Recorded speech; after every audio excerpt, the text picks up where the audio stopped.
Hello students, welcome back to operating system tutorial. Today we'll continue with inter-process communication, which we have learned in the previous video lesson, where we have learned about inter-process communication. So there are two mechanisms for inter-process communication: to pass the information from one process to another process. So they are shared memory and message passing systems. So shared memory will be having a shared region of memory between two processes which communicate with each other.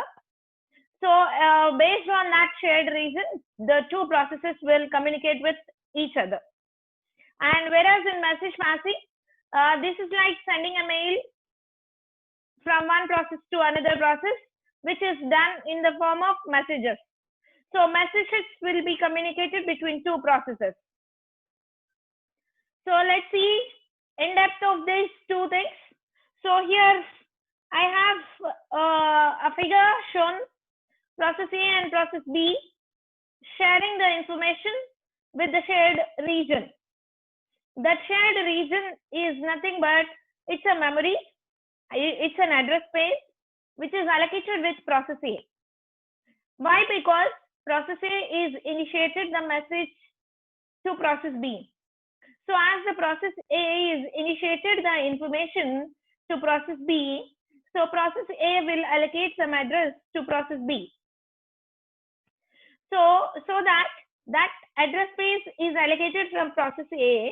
That address space will be working as shared region, which will be common to process A as well as process B. So in the figure, you can see the message 1 is sent to shared region, whereas from shared region, it is sent to process B. So write operation will be performed from process A to shared region, whereas read operation will be performed from shared region to process B.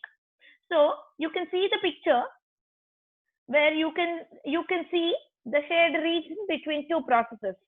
So this is nothing but the shared memory system. So it is very advantageous for shorter messages. Okay, so let's see the slide. Inter-process communication using shared memory requires communicating processes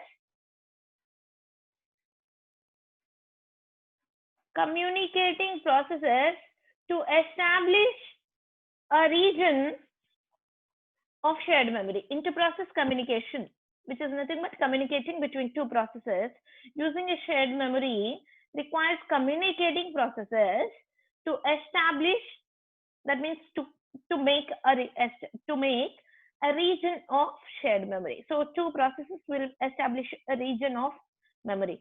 Typically, a shared memory region resides in the address space of the process, creating, that means whoever initiates the process, creating the shared memory segment.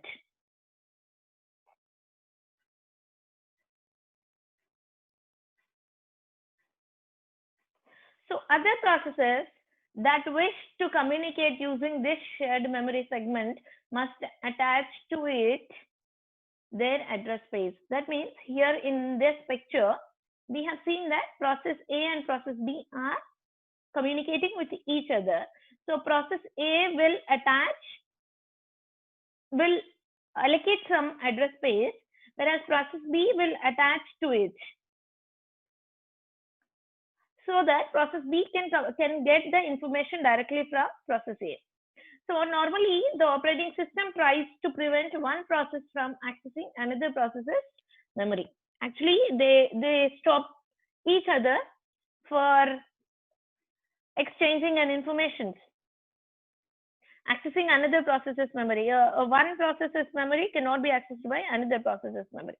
So shared memory requires that, that means in the concept of shared memory, it requires that two or more processes who are engaging in communication agree to remove this restriction. That means sharing the memory region of one process to another process.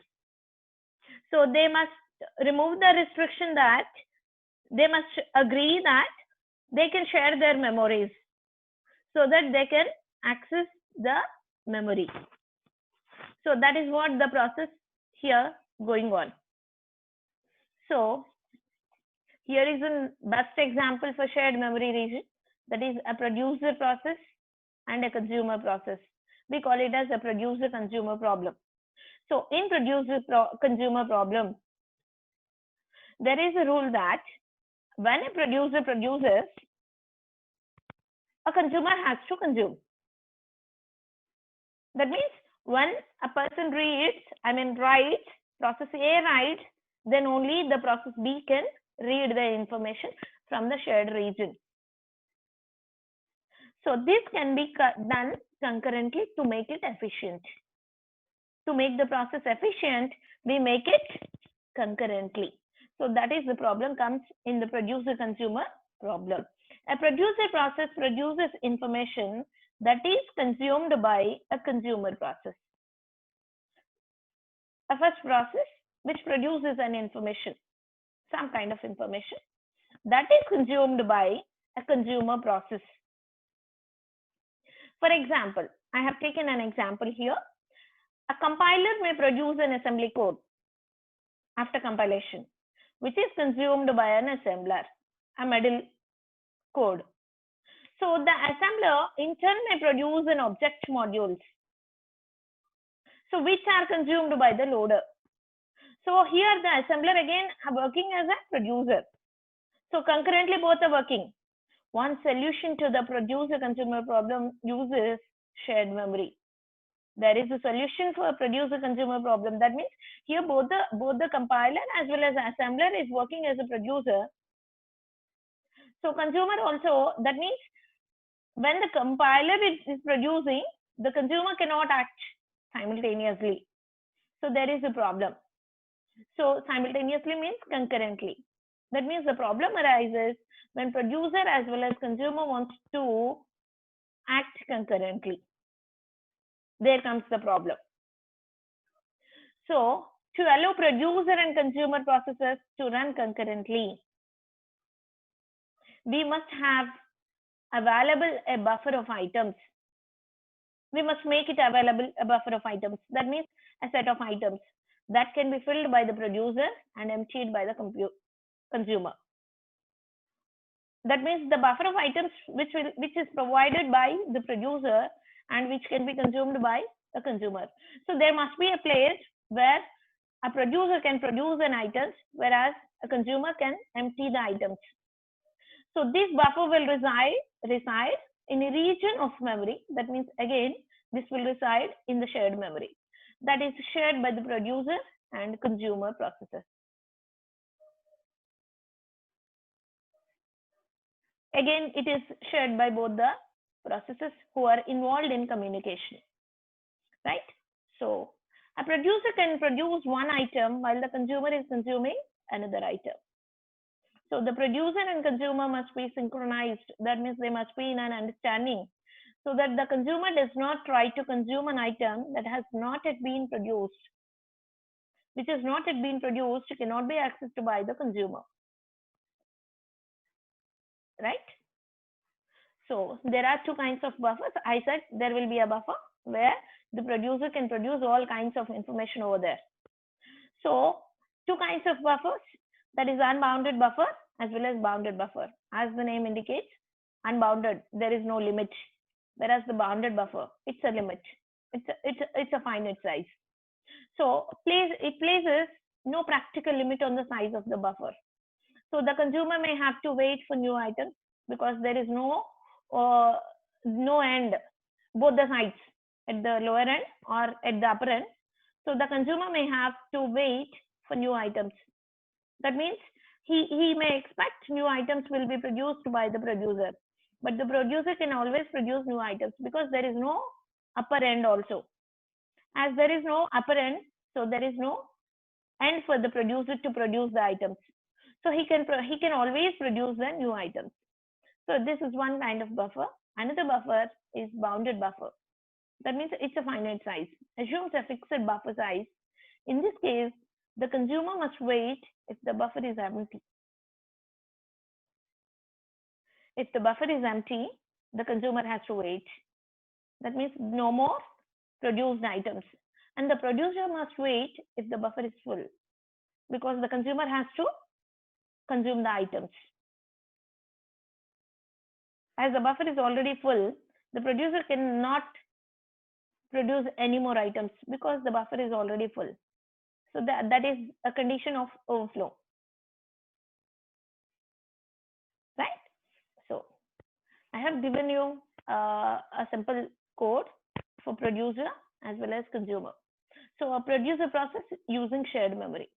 So item next produced, for this next produce item, when they can produce an item. So I have taken a loop while true, produce an item in next produced. So a next produced can be done if in plus 1 modular division by buffer size is equivalent to out. So do nothing. That means it is overflow condition. It is overflow condition. So you cannot, that means in the bounded buffer, that means in plus 1 percentile, modular division by buffer size is equivalent to out. That indicates, that condition indicates it's a full of buffer. So you cannot produce any more items. If you are not going into that condition, buffer of in buffered array, the in element will be here. In and out are the in will be the next produced item, out will be the next consumed item. So the in will be the next produced item. So your in will be incremented by 1, right? That means it is calculated with in plus 1 percentile buffer size. Okay. So next, it is again next consumed can be done if while true, if in is equivalent to out. That means if there are no items, both in and out is equivalent.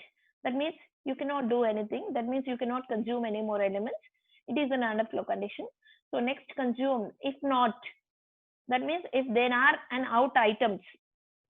So next consumed will be from the buffer, out element will be consumed. So your out will be reduced by 1. So this is the code for consume the item in next consumed. So only the thing you have to understand here is if the buffer is empty, you cannot consume. If the buffer is full, you cannot produce. Right? Hope you have understood this producer consumer problem, and we'll be seeing this in the next concepts also. Okay, so it's an important concept in any one of the topic. With any one of the topic, it will be asked for your university examination. So let's continue. The next system in IPC is message passing system. So in message passing system, message passing provides a mechanism to allow processes to communicate and to synchronize their actions without sharing the same address space. It provides a mechanism to allow processes to communicate one process to another process. You can see in the figure, process A can communicate to process B with some others' help. Here they are taking the help of kernel. The message M is passed to kernel and it is again passed to process B. But they are not sharing the same address space as in shared memory space. And to synchronize their actions must be synchronized. When one process is sending the information, the other process must be ready for reading the information. Okay. So a message passing facility provides at least two operations. One is send the message. Another thing is receive the message. In message passing facility, there are two operations: sending a message, receiving a message. Two things will be done. That means two actions. So message sent by a process can be of either fixed or variable size. It is another criteria. Messages can be sent either in fixed size or variable size. Okay, so this is like our mail, our email. So the email can be already draft mail, I mean fixed, already like drafted mail. Otherwise, we can write our own informal letter. So a fixed size, it is implementation is straightforward, as you know the size of the message. So its implementation is very easy. Whereas, but programming is more difficult because you don't know, you have to fix your message to a particular size. So programming is more difficult for fixed size messages. Whereas coming to a variable size, it is more complex system level implementation. More complex system level implementation. Programming task becomes simpler. It is very, very complex in implementation, whereas it is easier for programming because it's a variable size. So there is no need of any taking care of size of the messages. So here you can see there are two processes, P and Q. They are communicating with each other, right? So if processes P and Q want to communicate, if they want to communicate, right? We are talking about the processes communication, right? Inter-process communication. They must send messages and receive messages from each other. They must communicate with each other. We are communicating with each other through while sending WhatsApp messages or Gmails, right? Similarly, processes also communicate with each other by sending messages to or receiving messages from either the case, from each other. A communication link must exist between them. A communication link must exist between them. If both persons wants to communicate with each other, they must have their WhatsApp accounts so that they can communicate with each other. They are connected at different distances, at different places, but they will be connected through internet. So in the same way, the two processes can communicate with each other. There must exist between them. There must a communication link must be exist between them, right? So what are they? We'll see. This link can be implemented in a variety of ways. There are several methods for logically implementing a link, right? This link can be implemented in a variety of ways. It can be a physical link or a logical link. Okay, there are several methods for logically implementing a link, and the send and receive operations like send and receive operations. Send is sending the messages, receive is receiving an operation, receiving a messages.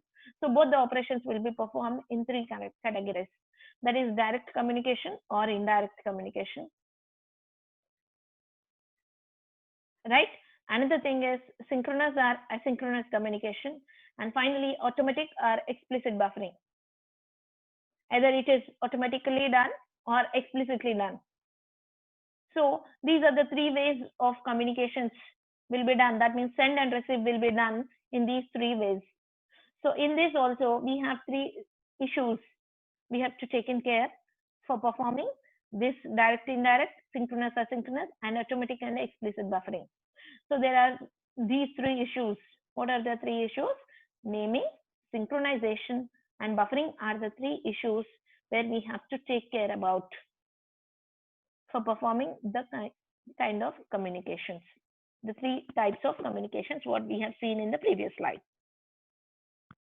So naming issue. So coming to the naming issue, processes that want to communicate must have a way to refer to each other,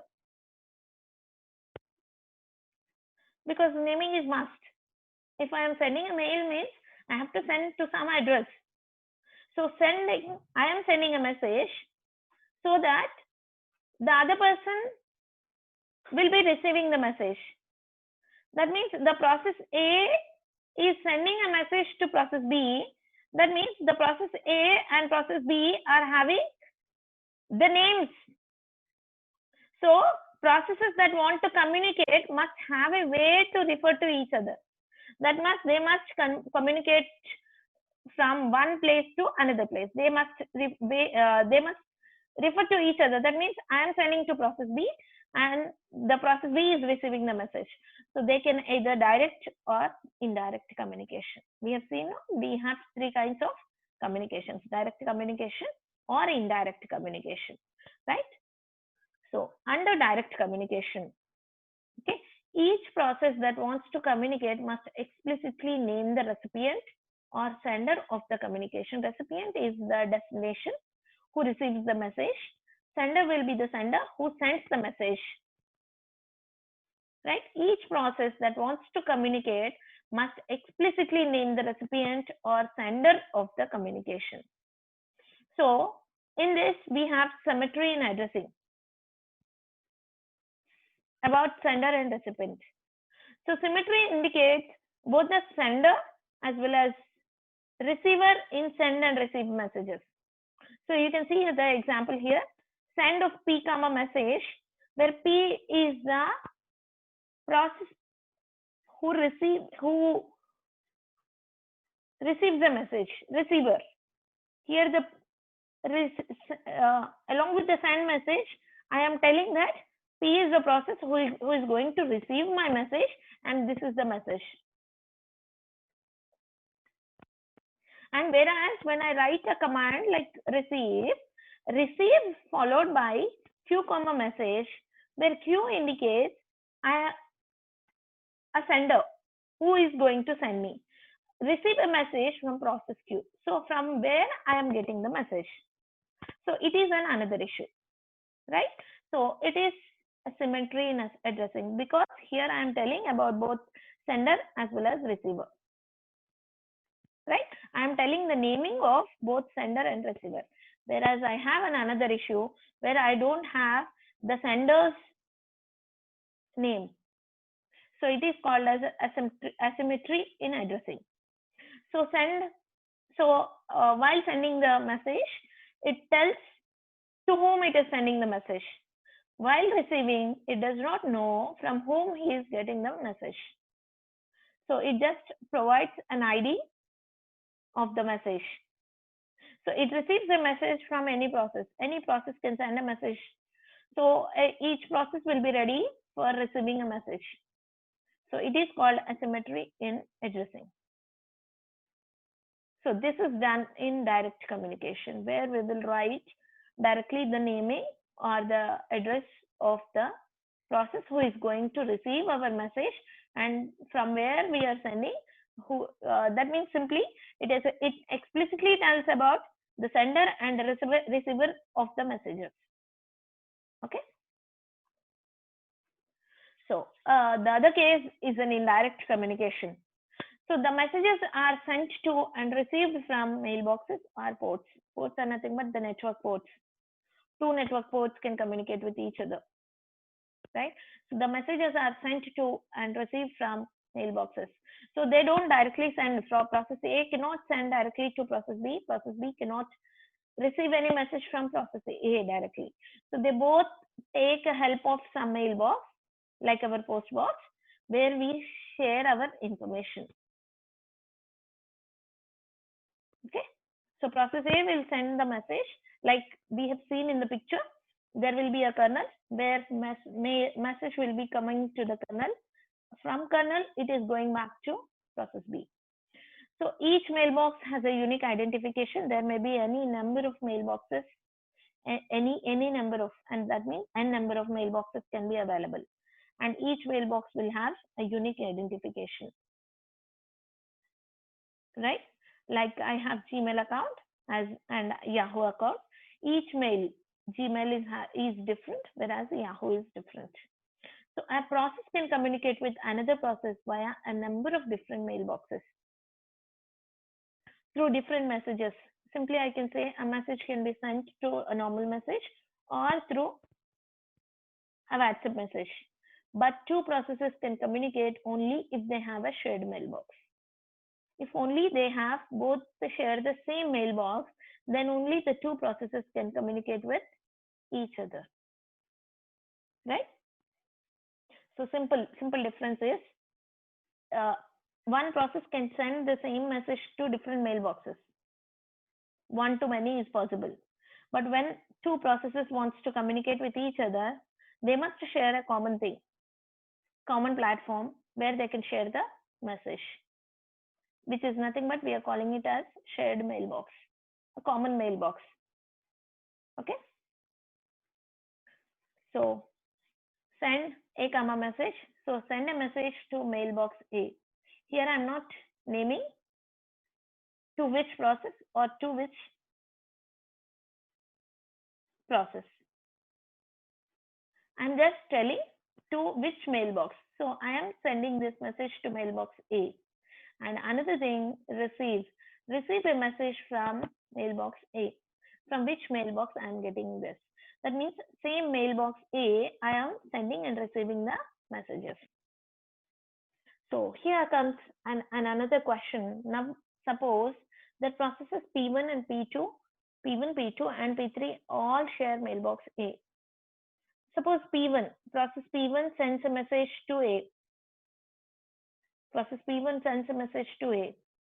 So the meaning is,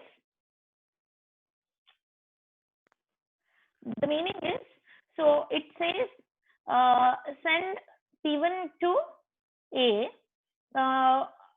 P2 receives, P3 receives. So who has to take my sent message? So which process will receive the message sent by P1? So for this, I have three choices. So the answer depends on which of the following methods we choose. So allow a link to be associated with two processes at most. So that means there must be a link established between at least two processes. That means either from P1 to P2 or P1 to P3. That means if the P1 sends a message, either P2 or P3, only one link will be established and only P2 or P3 can receive the message. The other case, allow at most one process at a time to execute a receive operation. Allow only one process at a time to execute a receive operation. So whatever, how many, any n number of received messages are also there, but allow only one process will receive the sent message. So next choice is allow the system to select arbitrarily which process will receive the message. So this is done using CPU scheduling. One of the example is round robin algorithm. Using round robin algorithm, you can arbitrarily choose which process will receive the message. Okay, so this is one scenario which explains in indirect communication which process has to choose the, which process has to receive the message which is sent by an unknown process. That means from mailbox will be receiving, more than one process will be receiving the message. So who has to change? Who has to receive the message?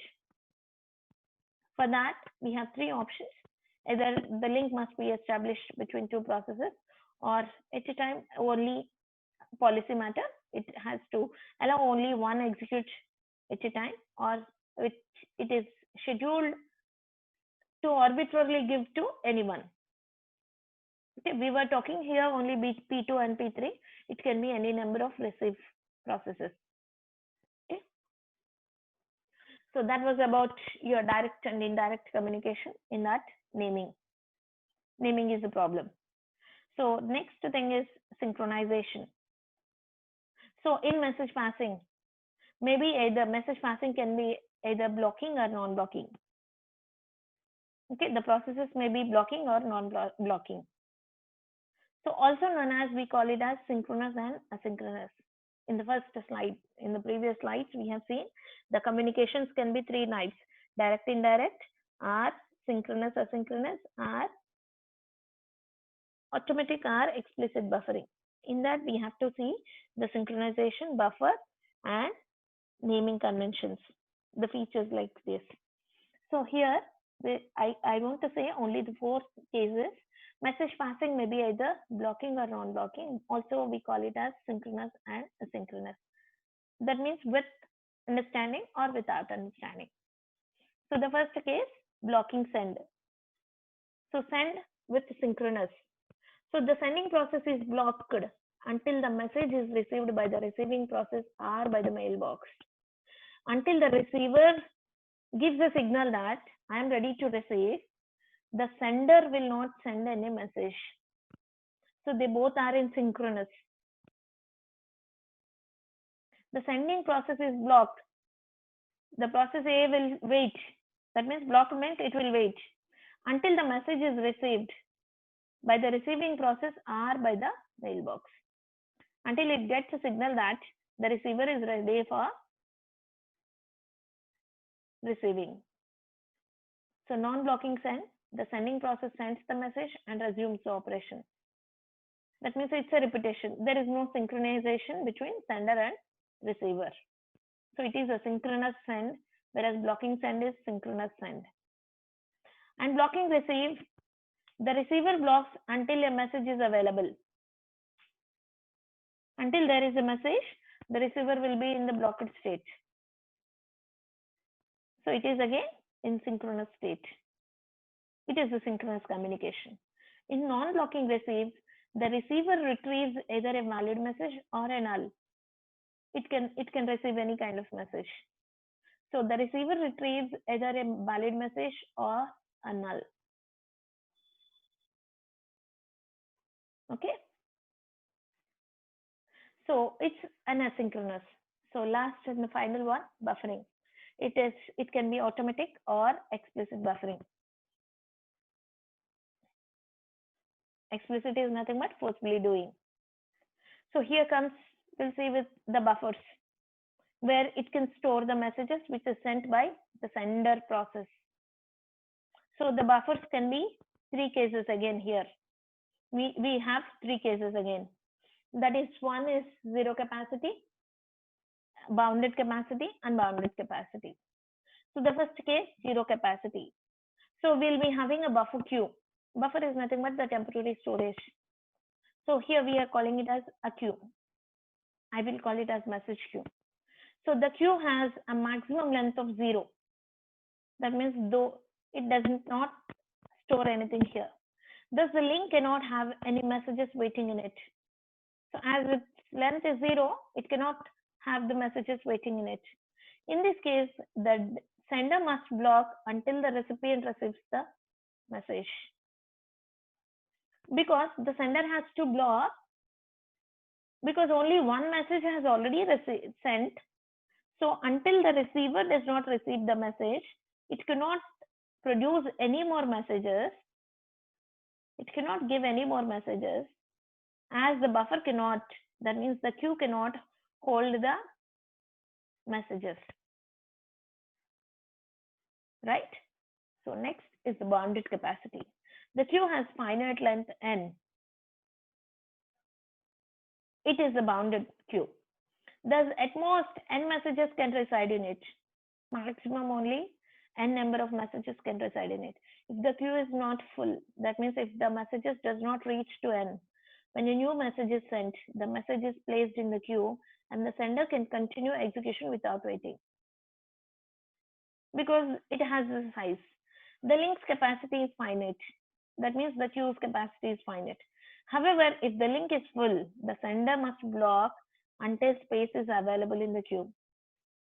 When do we get the space available? When the receiver receives the message. When the receiver empties the queue, then the sender can send a message. Until that time, the sender has to block. It cannot give any kind of messages. So next and the last case, unbounded capacity. The queue's length is potentially infinite. It is very big. Thus, any number of messages can wait in it. There is no bound. There is no end. The sender never blocks because it can give any number of messages to it. Okay. So this is the message passing and shared memory systems in inter-process communication. Hope you have understood the concepts. Thank you. We'll meet in the next video lesson for operating systems.